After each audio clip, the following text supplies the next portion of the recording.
자, 그러면은 저희가 이제 파이널 섹터 종목들 하나하나 이야기를 나눠보겠습니다. 첫 번째는 SK스퀘어 쪽 보겠는데요.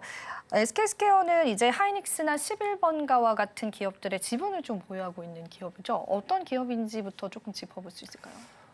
SK스퀘어 같은 경우에는 결국에 SK 하이닉스의 최대 주주라고 편하게 좀 생각하시면 됩니다. 그렇기 때문에 최근에 지주사 이슈로서 좀 강세를 보이고 있는 거고, 최근에 SK스퀘어에 있어서 좀 눈에 띄는 흐름이 외국인 비중 자체가, 보유율 자체가 50% 이상을 돌파했었습니다. 이런 흐름이 계속적으로 이어질 것으로 보여지고 있고, 그리고 지주사 측에서 가장 지금 이슈를 받고 있는 자사주 취득과 소각과 관련해서 SK스퀘어 같은 경우에는 23년부터 꾸준히 이어지고 있는 흐름을 보여주고 있기 때문에 계속적으로 좀 긍정적인 전망을 유지하지 않을까 싶습니다. 네, 지금 계속되는 이제 상승이 나와주고 있는데 일단 지주사격의 성격을 가지면서 시장에서의 상승도 확인이 되고 있습니다. 그러면은 이제 저희가 SK스퀘어 쪽 같은 경우에는 관련한 이제 지주사를 가지고 있는 종목군들이 상승을 할 때 계속 훈풍을 좀 받아간다라고 보세요? 아니면 이 기업 내가 가지고 있는 추가적인 악재라든지 그런 리스크가 있을까요? 결국에 지금 지주사가 올라가는 모멘텀이 증시 전반적으로 훈풍을 부는 것도 있지만 결국에 배당의 분리 과세 이슈거든요. 결국에 자회사들이 돈을 많이 벌게 되면 결국 배당의 분리 과세 이슈로 지주사들의 실적도 개선될 수 있다. 그러다 보니까 결국에 쪼개기 상장이 아니라 지주사 쪽에 힘을 실어줄 수 있다라는 부분이 나오면서 지주사 쪽에 강세를 보이고 있는 거기 때문에 이러한 상법 개정 이슈라든지 그리고 배당에 대한 분리 과세 이슈가 결국에 지주사에 대한 모멘텀을 계속적으로 증가시킬 요건 중에 하나다라고 보시면 될 것 같습니다. 네, 이거 배당 분리과세 같은 경우에는 일단은 굉장히 또 시장의 호재로 작용이 되고 있기 때문에 그런 모멘텀을 받아가는 거지 이제 관련한 종목군들이 잘 된다라고 해서 이 지주사가 꼭 상승을 하는 건 아니다. 이렇게 좀 해석을 해볼 수가 있겠습니다. 일단 오늘 SK스퀘어 좀 눈에 띄고요. 앞으로도 긍정적인 전망 유지된다라고 하니까요. 체크해 보시면 좋겠습니다. 자, 그렇다면 이번에는 로보로보 쪽 보겠습니다. 최근에 로봇주들도 강세를 함께 나타내고 있습니다. 로보로보 같은 경우에는 일단 초중고 AI 교과 신설의 강세를 좀 나타내고 있는데요. 어떻게 전망 추가적으로 보실까요? 오늘 좀 단기간으로 올라온 게 결국에 정책에 대한 수혜감으로 올라온 거고 로보로보가 올라온 이유는 로보로보의 국내 매출 자체가 AI 소프트웨어, 교육용 소프트웨어의 대부분을 차지하고 있기 때문에 오늘 시장에서 강세 흐름을 펼친 거거든요. 그런데 단순히 이번 이슈뿐만 아니라 최근에 로봇주에 대한 이슈가 굉장히 많습니다. 최근 테슬라에서 로보택시 출시라든지 그리고 26년도에 휴머노이드 로봇에 대한 출시도 예고하고 있기 때문에 계속적으로 로봇주에 대한 훈풍은 이어지지 않을까 싶은데 다만 이제 로보로보 같은 기업들이 사실 글로벌 경쟁력에 있어서 많이 뒤처지다 보니까 결국에 기업 실적으로 연결될 수 있는가를 좀 보셔야 되고 다만 로봇주에 대한 기대감은 시장에서 워낙에 높기 때문에 이런 기대감으로 매매를 잡아보시는 것은 좋겠지만 아직 로보로보에 대한 기업 모멘텀으로 흐름을 잡아가시는 건 조금 위험하지 않을까 이런 흐름으로 이렇게 좀 생각하시면 될 것 같습니다. 네, 단계적인 모멘텀으로 좀 해석을 해봐야 될 것 같습니다. 일단은 중요한 거 이제 그 로봇주 내에서도 주가의 엇갈림이 좀 오늘 나오거든요. 로보로보와 이제 로보스타 주가 등락 엇갈리는 이유도 좀 짚어보면 좋을 텐데요. 혹시 로보로보가 단기적인 어떤 모멘텀이라면 추가적으로 로봇주들 좀 긍정적으로 보는 기업도 있으실까요? 로봇주 중에서 가장 긍정적으로 좀 보는 것은 결국에 두산 로보틱스이지 않을까 싶습니다. 결국에 두산 로보틱스는 협동 로봇 관련해서 글로벌 점유율을 4위를 차지하고 있기 때문에 우리나라 기업들 중에서 그나마 경쟁력이 있다, 글로벌적으로 경쟁력이 있다라고 보여지고 있고 두산 로보틱스를 제외하면 사실상 기술력에 있어서 아직 글로벌적으로 수준에 도달한 건 아니기 때문에 단순히 증시에 대한 기대감으로 계속적인 단기 모멘텀을 잡아보시는 건 좋겠지만 로봇주에 대한 상세한 기업 전망을 갖고 아직 투자하기에는 조금은 이른 시기가 아닐까 싶습니다. 예, 알겠습니다. 로봇주들 전반적인 전략들과 함께 추가적인 기업에 관한 이야기들까지도 같이 들어봤습니다.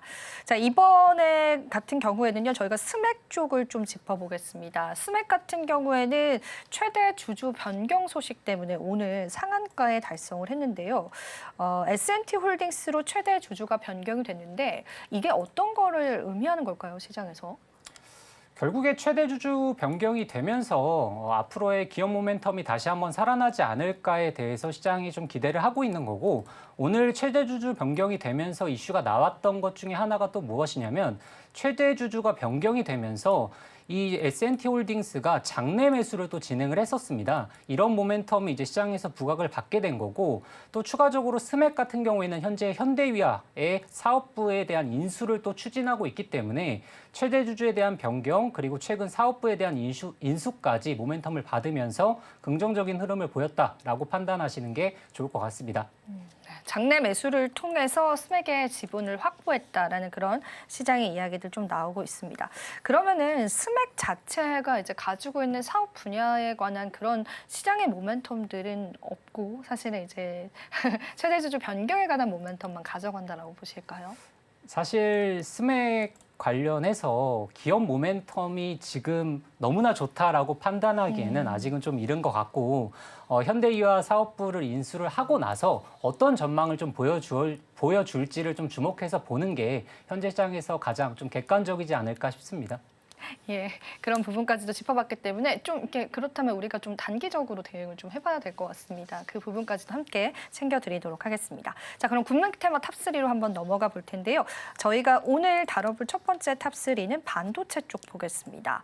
자, 일단은 필라델피아 반도체 지수도 3.77% 상승을 나타냈고요. 마이크론 실적 발표 앞두고 오늘 하이닉스도 강세를 나타냅니다. 일단은 반도체 대형주부터 좀 짚어보겠습니다. 전망은 어떻게 보실까요?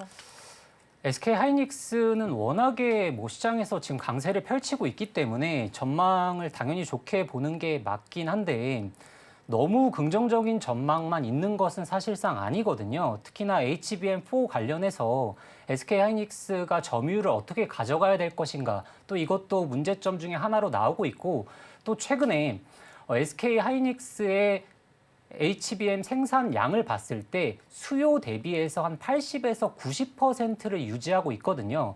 자, 이게 SK 하이닉스의 HBM 생산 공간이 부족해서가 나오는 게 아니라 26년도에 HBM에 대한 수요 둔화를 좀 우려하는 게 아닌가라는 또 이슈도 있기 때문에, 물론 지금 단기간은 굉장히 좋습니다. 2분기 같은 경우에도 올 초에 생산량 대비해서 계속해서 유지해주고 있고 수요도 받쳐주고 있기 때문에 단기간적으로는 좋지만, 하반기 그리고 26년도에 대한 부각이 또 어떻게 나올지 모르기 때문에 너무 긍정적인 전망만 가져가는 것보다는 이러한 우려심도 좀 있구나라는 사실을 좀 알면서 가져가는 게 훨씬 더 도움이 되지 않을까 싶습니다. 네, 사실 시장에 긍정적인 뷰도 나와주고 있긴 하지만은 또 우리가 무조건 좋다라고만 해석을 하기에는 또 여러 가지 또 시장의 데이터적인 부분을 확인을 해봐야 될 것 같아요. 그래도 또 오늘 우리 시장을 좀 이끌어주는 대표적인 종목입니다. 최근에는 소부장 쪽도 강합니다. 특히나 오늘 같은 경우는 중소형 종목 중에서는 제조반도체, 미래반도체, 서울반도체와 같은 종목군들 강한데요.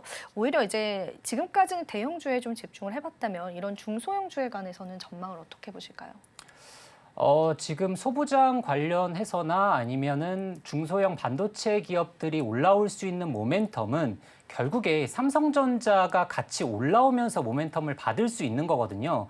SK 하이닉스의 전망이 워낙 좋긴 하지만 지금 컨센서스 부분에 있어서 목표 주가를 어느 정도 달성했다라고 하는 내용도 나오고 있기 때문에 지금 삼성전자 관련해서 가장 주목해서 봐야 될 게 바로 디램 현물 가격에 대한 상승세를 이어갈 수 있을지를 포인트로 보셔야 됩니다. 자, 그래서 결국에 디램 현물 가격이 계속해서 상승세를 유지해 준다면 결국에 반도체 중소형 관련주라든지 그리고 소부장 관련해서도 이슈가 계속해서 좀 나올 수 있다. 그리고 저평가된 이슈, 그리고 아직 지수 대비 올라오지 못했던 모멘텀이 부각이 될 수 있다라는 부분을 좀 기억해 주시면 좋을 것 같습니다.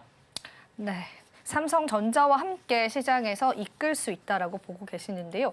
반도체 관련해서 하나만 더 여쭤봐도 될까요? 오늘 이제 속캠 쪽도 상승을 하는데요. 소캠 관련주들 전망은 또 어떻게 보시는지 좀 이야기를 한 번만 짚어보고 싶습니다.